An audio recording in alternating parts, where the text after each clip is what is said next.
Boa noite. Boa noite, os irmãos e irmãs que estão presentes aqui no nosso auditório. Boa noite aos irmãos e irmãs que nos assistem online, sincronamente pela internet, e também àqueles que nos assistirão posteriormente. E para esses, um bom dia, boa noite, boa madrugada, não sabemos quando eles vão assistir. É sempre um prazer voltar a esta que é uma das nossas casas de origem, porque como começamos na doutrina espírita, nesse grande complexo que é o Grupo Espírita Fé e Esperança, dentro do complexo o Posto Espírita Rita Cerqueira se insere como um campo avançado de trabalho, como previsto desde muito tempo, não só na espiritualidade, mas no projeto inicial da materialização da casa espírita no plano da matéria. Hoje nós viemos aqui e trazer uma palavra, uma reflexão que toca conveniente e coincidentemente com o tópico da página de leitura, que é aflição. Nós vamos tratar da aflição que nos toma no dia a dia dos momentos que vivemos atualmente.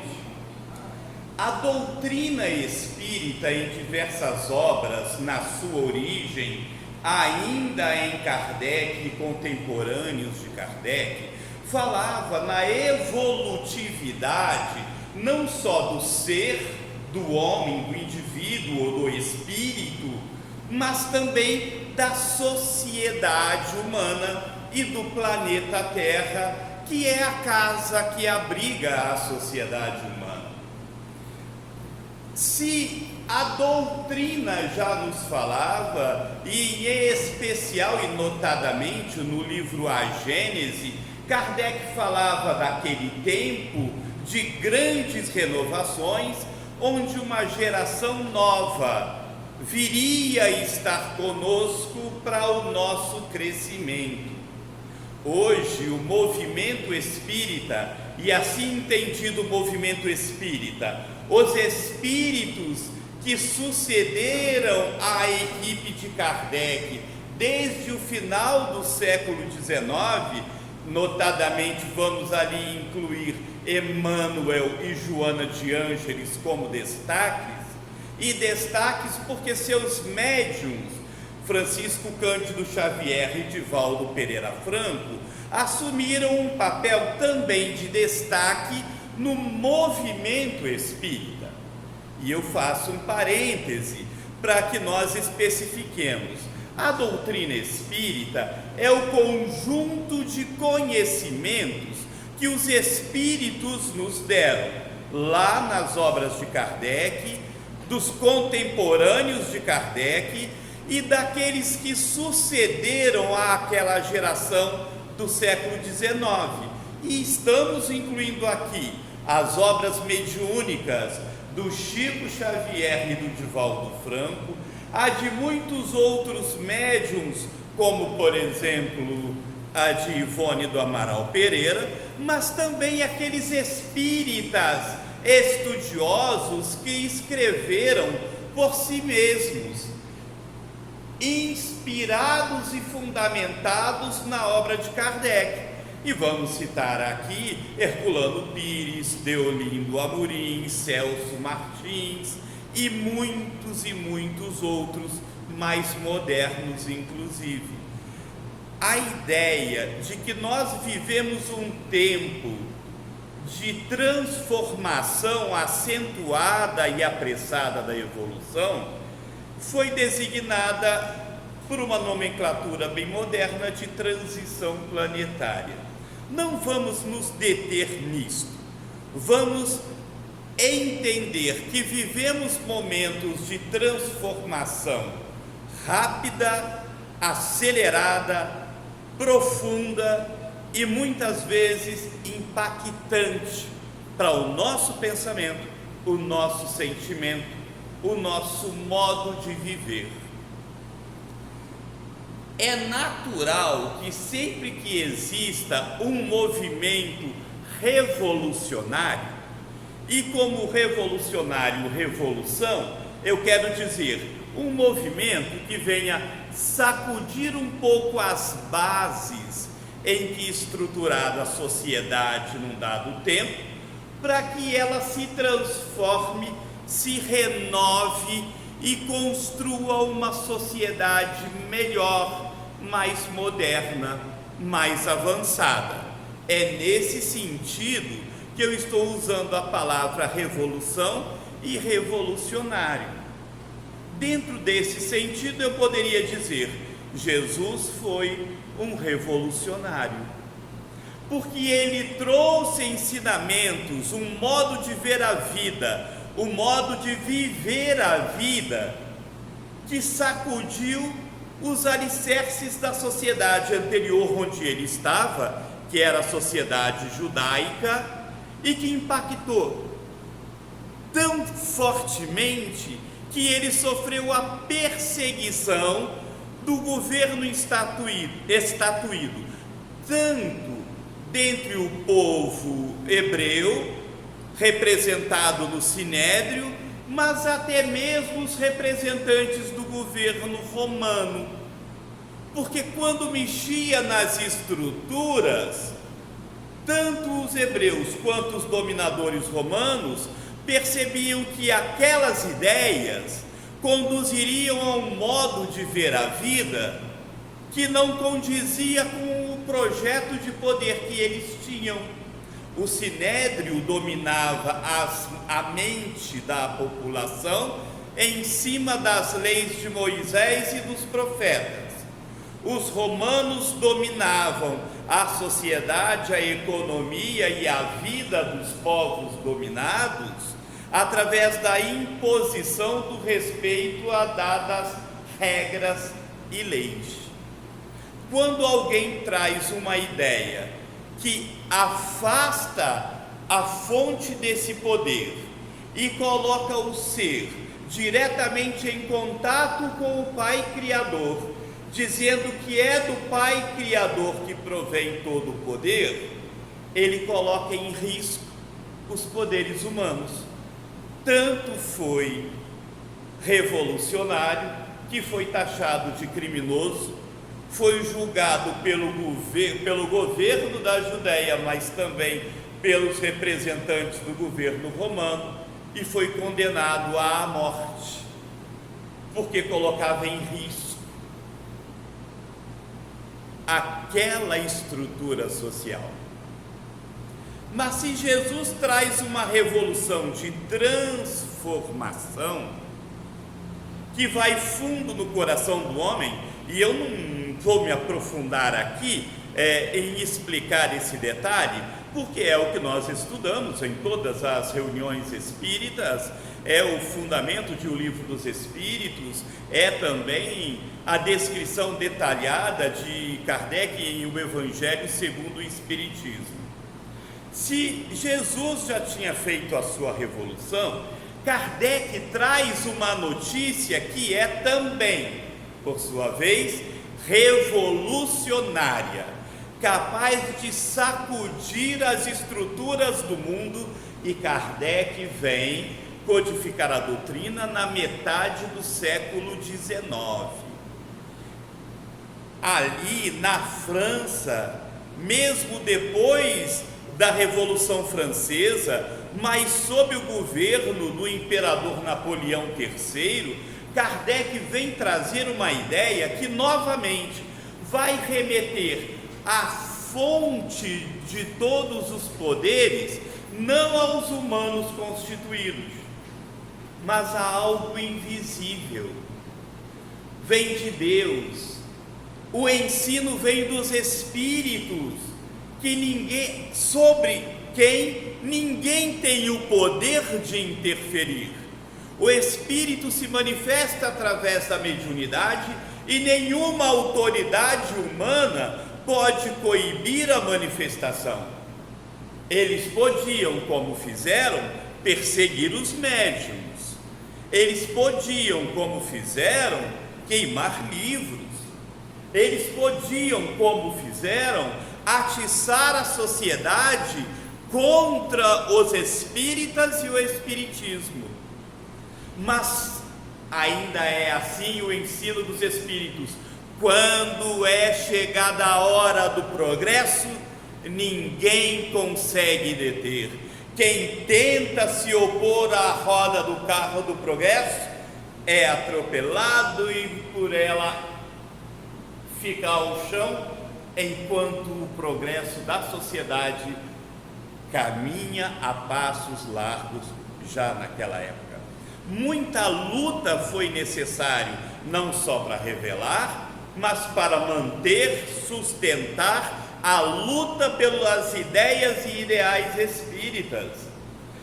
No Brasil, nós vemos em Herculano Pires e Deolindo Amorim, por exemplo, aqueles que foram às rádios e aos jornais combater as mentiras que falavam do espiritismo, convidar a população ao estudo para poder oportunizar a abertura das mentalidades das pessoas para um novo ramo de ideias.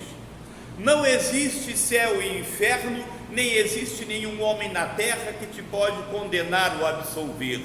Você é um espírito eterno, que faça o bem, faça o mal, vai continuar a existir no mundo dos espíritos e no mundo da matéria. Não há condenação nem absolvição perpétua. Nós na terra temos o dever de nos instruir e progredir, porque ninguém vai trazer uma salvação que não existe. Por que não existe salvação? Porque não existe a perdição. O que existe é a consequência natural dos nossos atos. Quem semeia feijão, colhe feijão. Quem planta laranja, colhe laranja. O que você semear na sua vida, de bom ou ruim, é isto que você vai colher no futuro desta mesma encarnação, no mundo pós-morte ou nas encarnações consecutivas. Mas os espíritos são claros em nos avisar, e isso acontece não por castigo de Deus, não porque tem que ter uma justiça retributiva, punitiva, para punir quem errou, quem pecou. Não, Deus não é um carrasco, um julgador que condena. Deus é um educador de almas.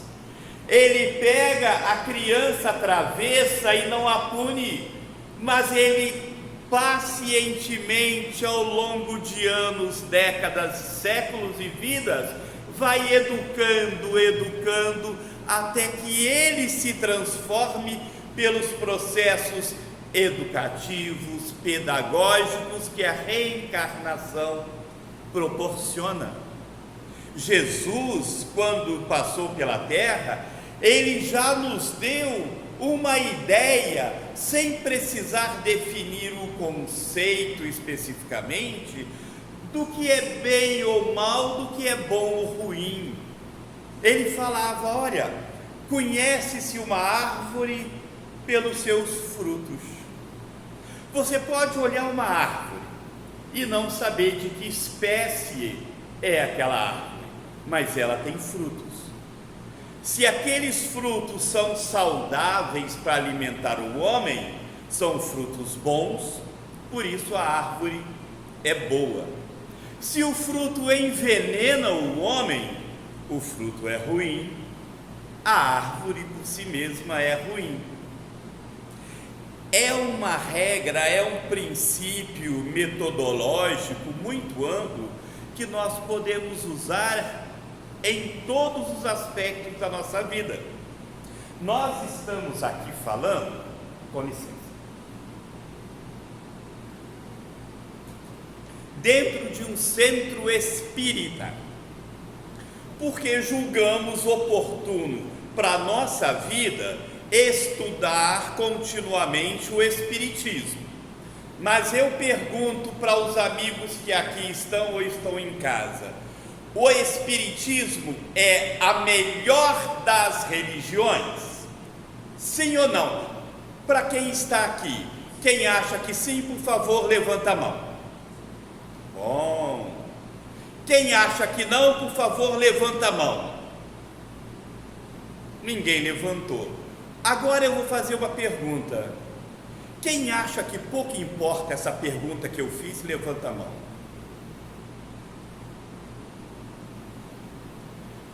Deus não te dá castigo ou recompensa por rótulos.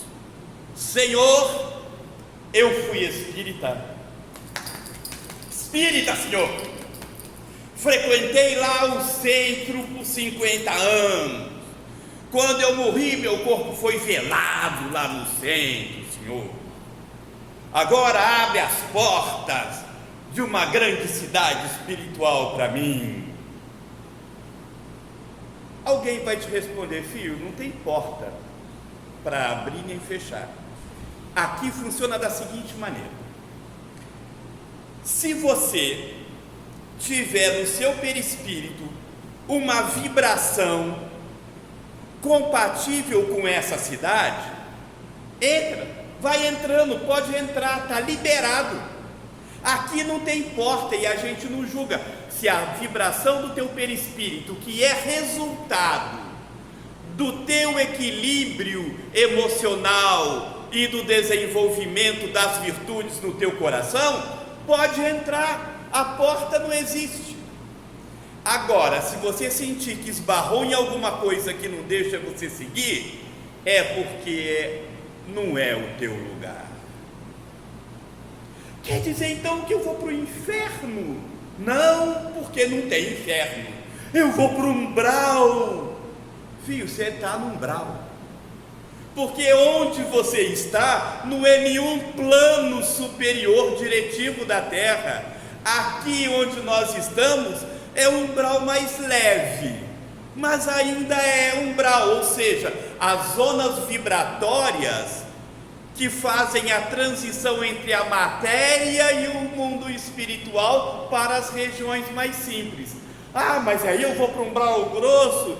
Filho, depende da sua vibração. Vai andando. Onde você conseguir ir, pode. Porque onde não puder, você simplesmente não vai. Não vai nem enxergar que existe. E se enxergar, vai dar de cara numa porta que só vai existir, porque é uma criação mental da tua limitação emocional. Quer justiça maior do que não ter julgamento? Cada um leva consigo não o que tem, mas o que é. E vou falar mais: não leva consigo o que fez, mas o que é. E quando eu falo isso, eu estou vendo com a minha visão psíquica aqui do chakra frontal, que na verdade eu não sou clarividente, é só uma figura de linguagem, um monte de gente levando a mão à cabeça, arrancando os cabelos e falando: toma o microfone desse moço, ele está falando uma heresia. Como assim? Eu fiz a caridade a vida inteira e ele está falando que não importa o que eu fiz, mas o que eu sou. Deixa eu falar para vocês, antes que vocês me crucifiquem. De crucificar, já bastam aqueles que os romanos fizeram. De queimados na fogueira, já bastam aqueles perseguidos pelos religiosos dos séculos 17, 18, 19. E antes que me cancelem na internet, que é a fogueira dos dias atuais, deixa eu dizer: eu não tenho rede social, Não adianta tentar me cancelar, porque eu me autocancelei antes disso. Por que, Dimas, você não tem rede social? Justamente para não ter que passar pelo mal-estar de ser cancelado, xingado, pela extrema uma, pela extrema outra, pelo meio, porque o que eu tenho que dizer, eu digo pelo cumprimento de uma missão que não me foi imposta, mas me foi oferecida depois de séculos. Eu ajoelhado pedi, me deixa voltar e falar direito, porque no último milênio eu falei tudo errado. Deixa eu voltar. E eu voltei. E falaram, mas vai voltar no Espiritismo, porque já que a gente não consegue calar a sua boca, então põe ele no Espiritismo com o microfone na mão, aí vão ver como é que ele fala. E eu continuo a dizer, ainda que eu falasse a língua dos homens e a língua dos anjos, eu vou resumir, se não tiver amor, eu nada serei. Alguns aqui me conhecem há pouco tempo, alguns há mais tempo, e roda uma história que tem uma pessoa aqui dentro que inclusive chegou a trocar as minhas fraldas quando eu nem falava. Mas é coisa de outra existência. Acabou. Tudo que eu falei não vale nada para mim se não serviu para me modificar. Irmãos me procuram, falam, Dimas, eu sou espírita há 20 anos, mas eu me tornei espírita naquele centro ouvindo uma palestra sua. Eu falo, bom para você, porque o que eu disse, inspirado por quem está sempre aqui comigo, porque eu não tenho inteligência nem talento para falar sozinho, por isso eu falo, eu sou um alto-falante, quem fala é o outro, mas repete pela minha boca. Ora, se ele ouviu uma palavra proferida pela minha garganta, pela minha boca, e mudou a vida, quem vai entrar naquela cidade é ele. Mas se eu não tiver me transformado moral e emocionalmente com as palavras que eu disse, de nada adianta eu ter falado por tanto tempo. Não adianta eu ter passado, ou alguém ter passado 20 anos fazendo a caridade com crianças, jovens, idosos, famintos, se não transformou o coração. Deu comida, mas não deu amor, porque a comida tinha para entregar, mas se não tinha o amor no coração, o que entregou foi só a comida, não deu amor. E se não tem amor, o amor é uma das virtudes que define o teu estado vibratório do perispírito.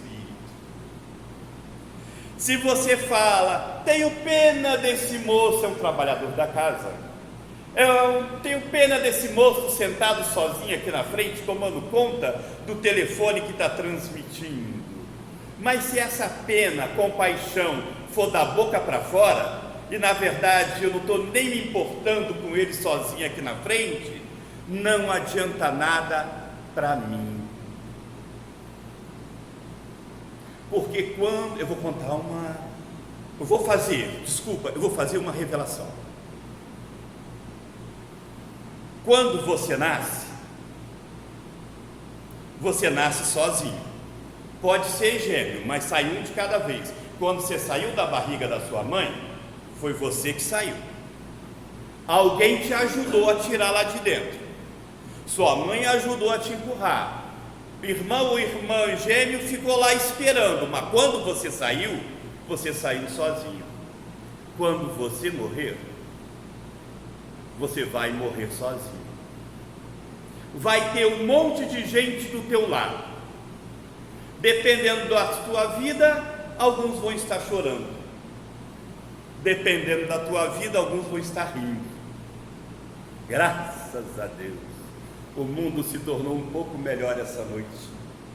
Menos um infeliz nessa terra, e infeliz é para não dizer uma palavra que remeta a uma pessoa de má índole.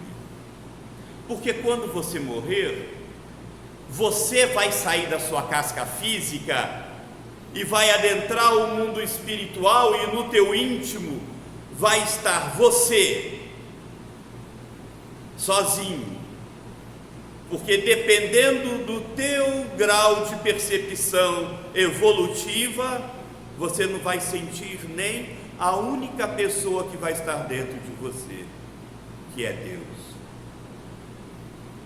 A solidão só existe porque nós não conseguimos, dado o nosso atraso moral, sentir Deus que está permanentemente dentro de nós.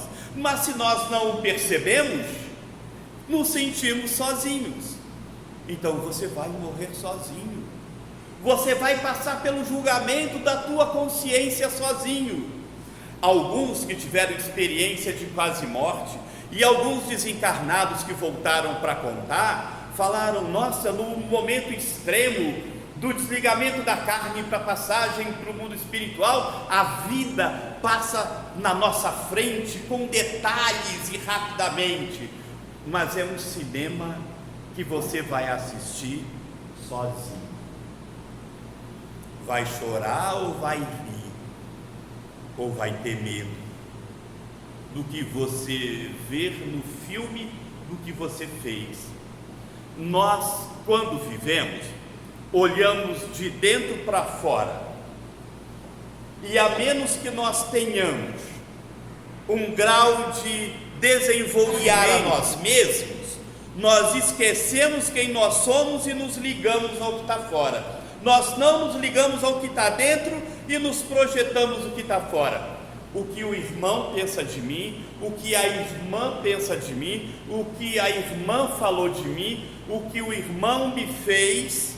Eu estou olhando e julgando o mundo ao meu redor, mas eu não estou me colocando no mundo com a autopercepção eu estar no mundo. Então eu olho por um óculos, por um prisma, que é o prisma do meu ego, da minha cultura, da minha consciência moral, que pode ser elevada ou não. Eu posso ter matado 20 e achado que não fiz nada errado. Então eu vou desencarnar e vou falar: que injustiça! Aqueles 20 não morreram porque eu quis matar. Eles só morreram. Era eles ou eu, ou a desculpa que você vai inventar. Mas quando nós olharmos como se fosse um filme, nós vamos ver como quem está de fora nos olha. Olha, o Dimas está falando, eu estou falando com uma certa pequenina e muito de baixo talento, nível de oratória, mas eu acho que estou falando bem, transmitindo a ideia e fazendo as reflexões. Mas os irmãos que estão aqui ou pela internet estão fazendo um juízo de valor sobre o que eu estou falando, a minha entonação de voz, o meu gestual, as minhas ideias. Talvez a percepção que eles tenham não seja a minha. Eu posso achar, não sei se é isso que eu estou pensando, não estou aqui dizendo que é. Eu posso achar que eu estou abafando, e o pessoal que está me olhando falar: meu Deus, vamos rezar por esse menino, porque ele precisa muito de ajuda, ele não consegue perceber o que ele está dizendo. E aqueles que quase arrancaram o cabelo porque eu falei que não é o que você fez, mas você é, eu sei bem o que eles estão pensando, e compreendo, dou a vocês o direito de pensar a meu respeito o que o óculos, o prisma da sua inteligência, do seu coração, do seu desenvolvimento espiritual, permitirem que enxergue e aceite o julgamento de todos vocês, porque eu sei que quando eu desencarnar, não me importa o que vocês julgaram a meu respeito, mas o que eu vou me julgar quando eu me despir das roupas, do corpo, da cultura e me encontrar como espírito nu em essência diante do meu Criador. Será que lá naquele momento a minha voz vai calar, porque eu não vou conseguir proferir palavras que justifiquem a vida que eu tive? Será que eu vou me ajoelhar e pedir perdão? Será que eu vou me derreter em lágrimas de arrependimento por não ter feito mais ou não ter feito melhor? E não é o julgamento de ninguém que vai mudar esse quadro. A prece daqueles que tiverem compaixão com a minha existência, a prece desses vai me ajudar, mas não vai substituir o meu auto-julgamento. A prece pelos que já se foram ajuda, mas na hora do autoencontro, do auto-julgamento, somos nós, a nossa consciência, porque somos consciência na essência com o nosso Criador. E diante de Deus, gente, não dá para fingir, não tem máscara, não tem desculpa. O Dimas pode tentar falar com um tom de voz que queira induzir teatralmente alguma coisa.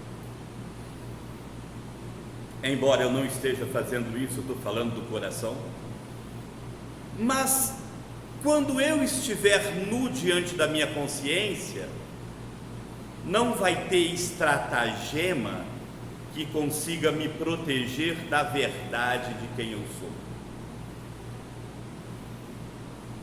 Nós vamos ver entrar cheios de luz pela porta, sem porta, gente que a gente achava tão insignificante na sociedade. Esse não é aquele bêbado que ficava caído na porta do banco? Mas como não sabemos a vida dele, não sabemos nem se ele estava bêbado ou porque ele bebia. Porque a gente julga apressadamente, bêbado. Uma vez um moço me disse, quando me pediu um dinheiro, isso é real. Ele pediu: o senhor, por favor, não me dá um trocado para eu comer alguma coisa? Aí eu peguei um pouco do dinheiro que eu tinha e falei: olha, irmão, o que eu posso dispor é isso. Aproveita para comer, mas não para beber, porque eu sentia que ele estava com cheiro de vida. Ele virou para mim e me deu uma lição de moral, que nem lendo o evangelho inteiro eu tinha conseguido perceber. Ele falou para mim assim, e falou mesmo: moço, eu só bebo quando eu estou com tanta fome que o dinheiro só dá para cachaça e não dá para comida. Gente, aí vocês vão falar: é porque a gente não passou pelo desamparo de não ter uma casa e nada para comer dias seguidos.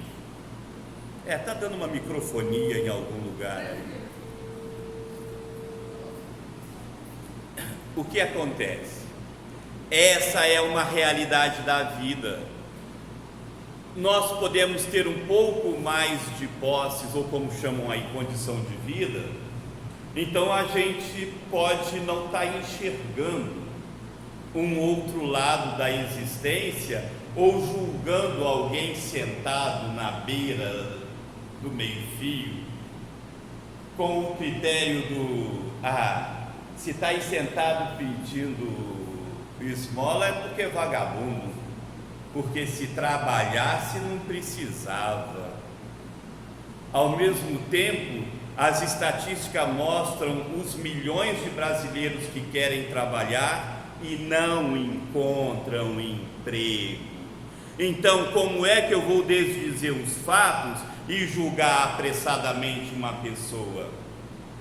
eu não conheço a vida dela, eu não sei das dores da vida dela, eu não sei de onde ela veio, eu não sei por que ela passou, eu não sei onde ela dorme à noite, eu não sei como ela se protege na rua, porque é fácil trancarmos a porta para evitar o assalto do criminoso, mas aquele que dorme debaixo de uma marquise não tem porta para fechar. Nós acordamos de manhã e pensamos: o que do que tem na geladeira vamos comer? Ele dorme sem pensar no que vai comer de manhã, porque não tem. Ele vai ter que acordar para tentar conseguir. Tem gente em casarões de luxo, com o som alto, as luzes acesas, mas sozinho dentro do quarto, chorando a solidão e o amargor da família que não lhe dá assistência emocional. É rico, é rica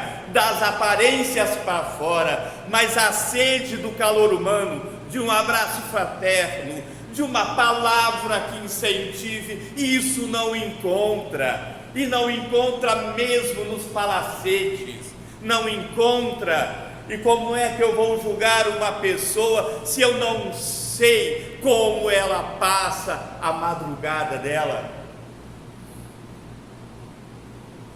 Eu tenho 3 filhos. O mais velho, e foi a primeira experiência que eu passei, e lá em casa tinha uma combinação. Eu tenho que tomar conta do tempo, porque eu quero falar tudo que eu quero falar e não posso passar do tempo. Nós tínhamos uma combinação. Eu queria ser pai. Desde que eu noivei e casei, eu falava: eu quero ser pai. Eu queria ser pai. Eu queria. Então, quando nasceu meu primeiro filho, o Caio, aí eu fiz uma combinação com a esposa. É assim: você fica aí de mãe leiteira. Quando ele chorar, eu vou levantar, eu vou no berço, eu vou pegar o menino, e às vezes tinha que limpar o menino, para trazer para ela botar no peito, para dar de mamar. Ou quando não era mais o peito, era eu que levantava para fazer um mamar fresquinho, esfriar ali dentro da mamadeira, debaixo da torneira, para poder dar uma coisa morninha para o menino. E quando criança acorda chorando de madrugada, meu Deus, é um choro, que é um grito de desespero, de fome. Quem tem filho ou já teve, tem neto, sabe que quando chora o bebê, ele chora que parece que vai morrer, e parece que está cortando a alma da gente aquele choro. Eu levantei, eu fiz rápido, eu pensei, e de madrugada, sei lá que hora era, porque o relógio não adiantava, né? Ele mamava a cada 3 horas, aquele bezerrinho. Aí levantava e dava o mamar. Certa madrugada, eu já era espírita desde a minha juventude, eu era espírita antes de conhecer a minha esposa. Aliás, nos encontramos num centro espírita, foi assim que aconteceu. Eu peguei a mamadeira morninha, botei na boca dele, ele deu o primeiro gole e foi mamando, acalmando, e no meu colo, aquele bichinho pequenininho foi acerenando, o meu coração foi amolecendo. Eu falei: é bom, né, filho? Uma comida quentinha que cai na barriga. E foi isso que eu falei conversando com ele. Ao mesmo tempo, eu acho que alguém do lado falou para mim: é isso, filho. Olha como é importante ter uma comida quentinha quando o seu estômago está vazio. E eu já era espírita, e eu sabia o que aquele espírito estava querendo me dizer. Aqueles outros filhos, jovens ou não, bebês ou não, que estavam na rua, passando fome sem a comida quentinha. E olha que ainda não passou o tempo que quando alguém pede comida, aí separa aquele pacote de pão duro que foi acumulado durante a semana, guarda que passa alguém aí pedindo para comer, como se jogasse lavagem aos porcos. Eu não estou dizendo que o pão, mesmo daquele jeito, não alimenta, não estou dizendo, mas quando a gente aprende a olhar um outro ser humano, não como um animal que precisa de qualquer ração para poder botar no estômago, mas como um ser humano que precisa de dignidade. a gente pensa diferente. Aí a gente pega o pão mais macio, quem sabe bota uma mortadela, e como é bom um pão com mortadela, quando a gente está com fome. Não, tá, tem gente que não gosta de mortadela, gosta de presunto, requeijão, manteiga, tá, cada um com seu cada qual. Eu adoro pão com mortadela, ainda mais se botar assim umas 3 gotas de limão e um sujinho de maionese no pão. Ou não tem hambúrguer tão bom na rua igual aquele pão com mortadela. Mas a gente aprende a olhar a dimensão humana que está no outro, e isso se chama empatia. Kardec, trazendo a notícia da vida que prospera, a notícia de que a vida é eterna, a notícia que Deus é educador e não castigador. Kardec, quando nos traz a notícia da mediunidade e nos coloca em contato com os invisíveis, e como o livro dos médiuns nos ensinou a trabalhar a nossa sensibilidade mediúnica, para que nós nos ouçamos aqui ao nosso lado, se não pela clarividência, pela clareaudiência, pelo menos pela intuição, para que não nos percamos no caminho, porque a vida na terra muitas vezes é uma noite escura que não sabemos que caminho trilhar, e há um Espírito que me acompanha, e há um Espírito que trabalha através da minha faculdade mediúnica, que ele se designa não por um nome comum, mas por um apelido, Lua Branca. E ele falou: filho, na intuição, sabe por que a Lua Branca? Porque é assim, quando a noite está escura e você está perdido na mata fechada dos medos, dos preconceitos, da necessidade, você não sabe que caminho tomar.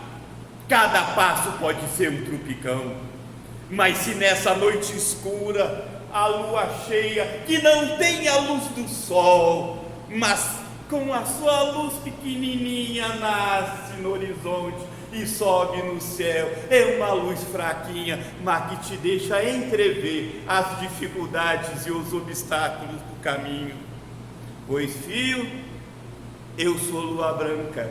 O que não sabe muito não tem o sol do Cristo no coração, mas eu pelo menos sou a luazinha que consegue dar um clareamento para você não bater de cara na árvore, na mata fechada da iniquidade humana, dos prazeres sem controles, da ganância e da ambição. Mas não pense que eu vim aqui, filho, para ficar falando e orientando os outros. Não, eu vim aqui por sua causa, para falar para você, para te orientar em primeiro lugar, porque quando você falar uma orientação, saiba que é para você que eu estou falando, porque você chegou até aqui.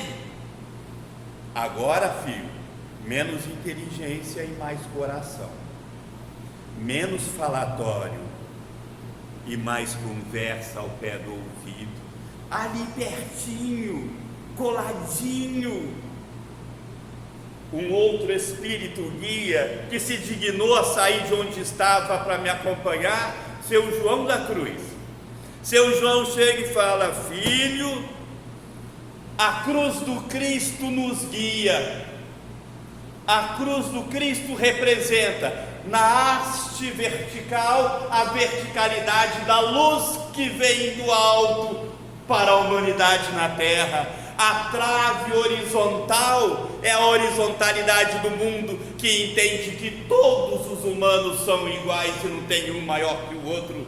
E debaixo dessa cruz, meu filho, tem 3 estrelas: a fé, a compaixão e a disciplina. É com fé, com compaixão e disciplina, meu filho, que eu vim de lá, para nós ir junto levar a mensagem do Cristo para esse povo que já ouviu falar, mas continua perdido.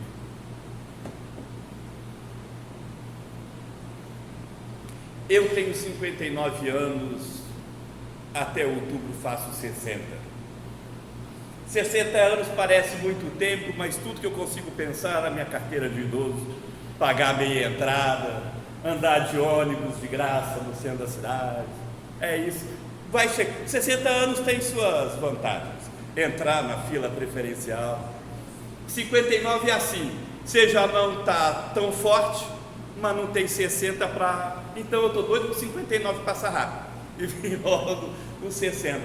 Foi preciso chegar aos 60 anos, com tudo que eu estudei, falei e vivi, para eu começar a olhar a dimensão que, sim, sai dos livros.